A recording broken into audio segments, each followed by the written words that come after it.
ট্রাম্পের সঙ্গে আওয়ামী লীগের একটা ভালো সম্পর্ক গড়ে উঠেছিল ব্যক্তিগত পর্যায়ে।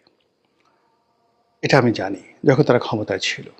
এবং ডোনাল্ড ট্রাম্পের একটা ব্যক্তিগত বৈশিষ্ট্য হলো তিনি ব্যক্তিগত সম্পর্কটিকে নিদারুণভাবে সম্মান করেন। আপনারা ইতিমধ্যে লক্ষ্য করেছেন যে এমবিএস মোহাম্মদ বিন সালমান, যিনি সৌদি আরবের এই মুহূর্তে ডিফ্যাক্টো কিং, তো তার সঙ্গে ডোনাল্ড ট্রাম্পের যে মেয়ের জামাই কুশনার, তার একটা ব্যক্তিগত বন্ধুত্ব আছে। তো ইভাঙ্কা ট্রাম্প এবং কুশনারের সঙ্গে এই মোহাম্মদ বিন সালমানের ভালো সম্পর্ক থাকার কারণে মিস্টার জো বাইডেন তার পুরো শাসনকালে শত চেষ্টা করেও সৌদি আরবের সাথে সম্পর্কটা ভালো করতে পারেনি। সেই সময়টাতে সেই জামাল খশোগির হত্যাকাণ্ডকে কেন্দ্র করে তারা সৌদি আরবের উপরে যে প্রেশার ক্রিয়েট করার চেষ্টা করেছে, প্রথমে সম্পর্ক স্থাপন করার চেষ্টা করেছে, তারা প্রেশার ক্রিয়েট করার চেষ্টা করেছে, এটা আরও হিতে বিপরীত হয়েছে। পরিস্থিতি সামাল দেওয়ার জন্য সেই জো বাইডেনের পররাষ্ট্রমন্ত্রী এবং জো বাইডেন নিজে তিনি সৌদি আরব ভ্রমণ করেছেন একাধিকবার। এবং অবাক করার ব্যাপার হলো যে এয়ারপোর্টে তিনি যে অপমানের শিকার হয়েছেন, তাকে যেভাবে দাঁড় করিয়ে রাখা হয়েছে এবং যেভাবে ওয়েট করা হয়েছে, বাদশা এখন নামাজ পড়বেন, মানে তিনি এয়ারপোর্টে গেছেন, তাকে রিসিভ করার সময় নামাজ বিরক্ত হয়ে গেছে, বাদশা সালমান নামাজ পড়তে গিয়েছেন, তাকে আধা ঘন্টা সেখানে দাঁড়িয়ে থাকতে হয়েছে। এরকম অস্বস্তিকর ঘটনার পেছনে মূলত ডোনাল্ড ট্রাম্পের সঙ্গে মোহাম্মদ বিন সালমানের যে ব্যক্তিগত সম্পর্ক, সেটা মূলত কার্যকরী ভূমিকা রেখেছে। এখন ডোনাল্ড ট্রাম্প ক্ষমতা আসার পর সাম্প্রতিক সময় আপনারা দেখেছেন যে মোহাম্মদ বিন সালমান আমেরিকাতে গিয়েছেন, আর সেই আমেরিকা ভ্রমণের সময় কি হৃদ্যতাপূর্ণ একটি সম্পর্ক তৈরি হয়েছে। আপনারা হয়তো জানেন না, অনেকে জানেন না, বিকজ এইগুলো হয় কি যে আমাদের যে চিন্তা চেতনা, আমরা সবসময় করি কি নিজেকে দিয়ে অন্যকে বিচার বিশ্লেষণ করি বা নিজের ধারণা অনুযায়ী অন্যকে মূল্যায়ন করার চেষ্টা করি। শেখ হাসিনা যে ক্ষমতায় ছিলেন 15টি বছর, সে বাংলাদেশে বসে বসে যে সারাদিন শুধু সালমান এফ রহমানকে পদ্মা সেতু থেকে টাকা চুরি করার বা সে বিদেশে টাকা পাচার করার সুযোগ দিয়েছেন তা নয়, তিনি একটা গ্লোবাল রিলেশন গড়ে তুলেছেন। এখন ভুটানের যে রাজা, ভুটানের যে কিং, আপনি কি জানেন যে ভুটানের এই কিং জয়ের ক্লাসমেট, তারা হার্ভার্ডে একসাথে পড়াশোনা করেছে। এগুলো এক। 2 নম্বর হলো যে ইম্মানুয়েল ম্যাক্রো ফ্রান্সের প্রেসিডেন্ট, তার সাথে শেখ হাসিনার ব্যক্তিগত সম্পর্কটা কোন পর্যায়ে আপনারা একবার চিন্তা করতে পারেন যে তিনি দিল্লিতে যাওয়ার আগে ঢাকায় এসে শেখ হাসিনার সঙ্গে দেখা করে গেছেন, জাস্ট লাইক মা এবং সন্তানের সাথে সম্পর্ক। এবং সেই সম্পর্কটা কি পর্যায়ে কাজ করছে যে ডক্টর মোহাম্মদ ইউনূস জলবায়ু সম্মেলনে তিনি ফ্রান্সে গেলেন, যাওয়ার চেষ্টা করলেন বা তার যাওয়ার দরকার ছিল। তো তিনি সেখানে ইম্মানুয়েল ম্যাক্রোর সঙ্গে সাইড লাইনে একটা বৈঠকের আয়োজন তিনি চেষ্টা করলেন, পারেননি। বোঝার চেষ্টা করুন যে ব্যক্তিগত সম্পর্কটা কোন পর্যায়ে। 2 নম্বর হলো যে মোহাম্মদ বিন সালমানের সঙ্গে জয়ের এবং শেখ হাসিনার ব্যক্তিগত সম্পর্ক। এবং শেখ হাসিনার রেজিমের শেষ সময়টিতে মোহাম্মদ বিন সালমান বাংলাদেশে আসতে চেয়েছিলেন, সময় পাননি। এবং আমাদের যে পুরো অয়েল রিফাইনারিটা, এখন যে অয়েল ইস্টার্ন রিফাইনারি রয়েছে, পুরো রিফাইনারিটাকে তারা সৌদি বিনিয়োগ দ্বারা এখানে সৌদির যে তেল কোম্পানি আরামকো, এর মাধ্যমে সবচেয়ে বড় একটা বিনিয়োগ তারা করে আমাদের পুরো রিফাইনারি সিস্টেমটাকে তারা চেঞ্জ করে দিতে চেয়েছিল।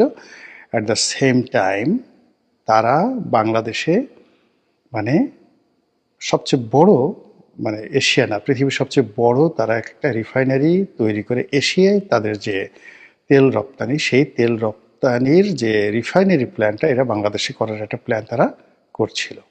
এটা হতো মানে সৌদি আরবের এই মুহূর্তে পৃথিবীর সবচেয়ে বড় বিনিয়োগ। এরকম একটা পরিকল্পনা কিন্তু হচ্ছিল 2024 সনের মানে এপ্রিল মের দিকে এরকম একটা ঘটনা হচ্ছিল। আপনারা খোঁজ নিয়ে দেখেন পররাষ্ট্র মন্ত্রণালয়ে। তো তো এই সম্পর্কটা, এর বাইরে এখন যিনি কাতারের আমির, কাতারের যিনি আমির এই মুহূর্তে যিনি আছেন, তার বাবা তিনি শেখ হাসিনার অত্যন্ত ঘনিষ্ঠ বন্ধু ছিলেন। কাতারের বাংলাদেশে যিনি রাষ্ট্রদূত, একান্ত ঘনিষ্ঠ আলোচনা তিনি আমাকে নিজে এই কথাটা বলছেন যে মিস্টার রনি, আপনি জানেন না যে আমাদের আমির আপনাদের প্রধানমন্ত্রীকে কতটা ভালোবাসেন, কতটা শ্রদ্ধা করেন।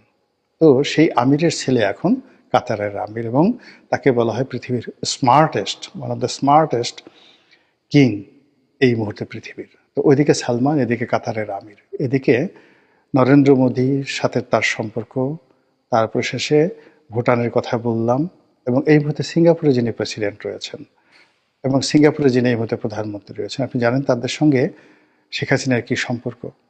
শেখ হাসিনার কথা বাদ দেন, ওখানে যে সামিট গ্রুপের আজিজ খান আছেন, আজিজ খানের সাথে সিঙ্গাপুরের প্রধানমন্ত্রীর কেমন সম্পর্ক, এটি কি আপনারা জানেন? আপনারা জানেন না। তো যেটা বলছিলাম যে মিস্টার ডোনাল্ড ট্রাম্পের সঙ্গে শেখ হাসিনার একটা ব্যক্তিগত সম্পর্ক রয়েছে, এবং সেই সুবাদে জয় এবং পুতুলের ওখানে একটা ভালো সম্পর্ক রয়েছে, এবং এটা আমরা ইদানিং দেখতে পাচ্ছি। জয় যে কথাগুলো বলছেন এই মুহূর্তে, তাকে বিভিন্ন অ্যাঙ্গেল থেকে প্রশ্ন করা হচ্ছে যে আপনি তো আমেরিকাতে আছেন, তো আপনার বিরুদ্ধে তো অনেক অভিযোগ, সবাই যেটা আমরা বাংলাদেশ থেকে যেটা বলার চেষ্টা করি যে আমেরিকা এমন একটা কান্ট্রি যেখানে আসলে চুরিচামারি কোনো সুযোগ নেই, যেখানে আপনি কোনো 2 নম্বর কোনো কাজ করতে পারবেন না, আপনি যত বড় রাজা হন, বাদশাহ হন, সেখানে কোনো চুরির টাকা, 2 নম্বরই টাকা নিয়ে সেখানে হজম করতে পারবেন না, এই ধরনের কথাবার্তা। তো সেক্ষেত্রে বলা হয়ে থাকে যে বাংলাদেশ থেকে কত 16 লক্ষ কোটি টাকা আওয়ামী লীগ পাচার করেছে। যদি 16 লক্ষ কোটি টাকা পাচার করে থাকে, জয়ের কাছে তো 2-1 লক্ষ কোটি টাকা আছে, তো সেই টাকা কোথায় আছে? সুইজারল্যান্ডে থাকতে পারে, সেই টাকা আমেরিকাতে থাকতে পারে, আমেরিকাতে তার গল্ফ কোর্স আছে, ইত্যাদি ইত্যাদিতে দিয়ে নানা রকম, মানে শেখ হাসিনা যখন ক্ষমতায় তখনও তো আমরা এই জিনিসগুলো প্রচার করেছি। কিন্তু এখন যেটা দেখা যাচ্ছে এই 14 মাস পরে, যে জয়ের মানে সবার ধারণা ছিল যে শেখ হাসিনা যতদিন ক্ষমতা আছে এই কারণে আমেরিকা সেখানে নড়াচড়া করছে না, যেদিন শেখ হাসিনা ক্ষমতা চলে যাবে তারপরের জয়কে গ্রেপ্তার করা হবে, তাকে জেলে নেওয়া হবে। কিন্তু জয় সেখানে একটা বহাল তবিয়তে আছে, এবং তার ইদানিং যে কথাবার্তাগুলো হচ্ছে, তিনি ফ্রিকুয়েন্টলি ইংরেজিতে কথাবার্তা বলছেন, ইংরেজিতে সাক্ষাৎকার দিচ্ছেন, এবং একটা জায়গাতে দেখলাম যে তিনি আমেরিকার সম্পর্কে, ডোনাল্ড ট্রাম্প সম্পর্কে যে কথাগুলো বলছেন, তাতে স্পষ্টত বোঝা যাচ্ছে যে ডোনাল্ড ট্রাম্প সরকারের সাথে তার একটা ভালো সম্পর্ক আছে, এবং সেই সম্পর্কটা যেটা অতীতে ছিল সেটা এখনও ধারাবাহিকভাবে এটা কন্টিনিউ করছে। This is one. Second thing হলো, এখন এই মুহূর্তে আমেরিকার যে পলিসি, তাদের যে গোয়েন্দা সংস্থাগুলোর প্রধান তুলসী গ্যাবার্ড, তিনি যে কথাগুলো বলেছেন যে এখন বাংলাদেশ থেকে শুরু করে অন্য যে সকল দেশে আমেরিকার ডিপ স্টেট পলিসি কার্যকর ছিল, এবং সেই ডিপ স্টেট পলিসির অধীন যে সকল দেশের সরকার পরিবর্তনে আমেরিকা যে বিনিয়োগ করেছে বা যে কর্মকাণ্ড করেছে, it is stop now. This is one. Second thing হলো যে তারা অন্য দেশের ব্যাপারে নাক গলাবে না। থার্ডলি হলো তাদের যারা পুরনো বন্ধু রয়েছে সেই পুরনো বন্ধুর সাথে তারা সম্পর্ক আবার ঝালাই করবে। মধ্যে ইউক্রেন নিয়ে, ইউক্রেন যুদ্ধ নিয়ে, ইউক্রেনের প্রসঙ্গ নিয়ে, রাশিয়ান তেল কেনা নিয়ে নরেন্দ্র মোদীর সঙ্গে যে সম্পর্কটা খারাপ হয়ে গিয়েছিল, সেই সম্পর্কটা তৈরি করার জন্য ডোনাল্ড ট্রাম্প মানে কোন পর্যায়ে নেমেছেন বোঝার চেষ্টা করুন। যে তিনি বলছেন আমার বন্ধু ট্রাম্প, না আমার বন্ধু নরেন্দ্র মোদী, আমি তাকে টেলিফোনে তার সাথে কথা হয়েছে, নরেন্দ্র মোদী এত রাগ করেছে, তিনি বলছেন আমার সাথে কোনো কথা হয়নি। কিন্তু তারপরে কিন্তু ডোনাল্ড ট্রাম্প থেমে থাকেননি, তিনি বলছেন আমার সঙ্গে তার কথা হয়েছে। এরপর তিনি বলেছেন যে ভারতের সঙ্গে, নরেন্দ্র মোদীর সঙ্গে আমার যে সমস্যাগুলো তৈরি হয়েছে সেই সমস্যাগুলো খুব দ্রুত, অতি দ্রুত এগুলো নিষ্পত্তি হয়ে যাবে। এবং ইতিমধ্যে খবর হলো যে আমেরিকা থেকে ভারত প্রায় $900 মিলিয়ন সেই অস্ত্র কিনেছে, এবং এই অস্ত্র কেনার আগে আমেরিকার সঙ্গে ভারতের একটা যাকে বলে পার্টনারশিপ, যাকে স্ট্র্যাটেজিক মানে কৌশলগত সামরিক মিত্রতা হয়েছে, এবং এই সংক্রান্ত একটা চুক্তি স্বাক্ষরিত হয়েছে। এবং এই চুক্তির ধারাবাহিকতায় যদি নরেন্দ্র মোদী এবং ডোনাল্ড ট্রাম্পের সেই পুরনো বন্ধুত্ব আবার চালু হয়ে যায়, তাহলে বুঝতে পারবেন যে ওই সম্পর্কের সঙ্গে যদি আবার ডোনাল্ড ট্রাম্পের সঙ্গে শেখ হাসিনা, ডোনাল্ড ট্রাম্পের সঙ্গে বা বর্তমান রিপাবলিকানদের সঙ্গে আওয়ামী লীগের সম্পর্ক বা জয়ের যে কানেক্টিভিটি, এবং জয়কে আমরা দেখেন অনেকগুলো গোয়েন্দা রিপোর্টও আসছে যে 1996 থেকে 2001 সন আওয়ামী লীগের যে জমানাতে, তো আওয়ামী লীগের জমানাতে পুরো মার্কিন প্রশাসনকে বিএনপির বিরুদ্ধে কাজে লাগানোর জন্য এবং তারেক রহমান সাহেব থেকে শুরু করে বিএনপির অনেক নেতাকে আমেরিকাতে ব্ল্যাকলিস্টেড করার জন্য আওয়ামী লীগ যে বিনিয়োগ করেছিল, কাজ করেছিল এবং যে লবিস্ট ফার্ম নিয়োগ করেছিল, এই টোটাল কাজটা করেছিল মিস্টার জয়। এটা বিএনপি অভিযোগ করছে এবং এটা রিটেন যে এই কাজটা তারা করেছে।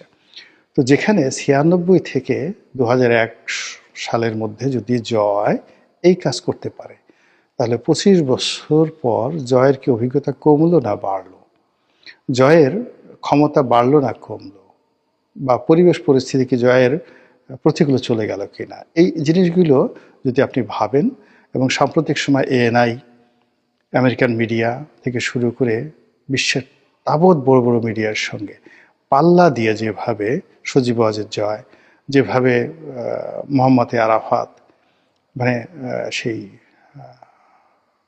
আওয়ামী লীগের সাবেক তথ্য মন্ত্রী, প্রতিমন্ত্রী, তারপর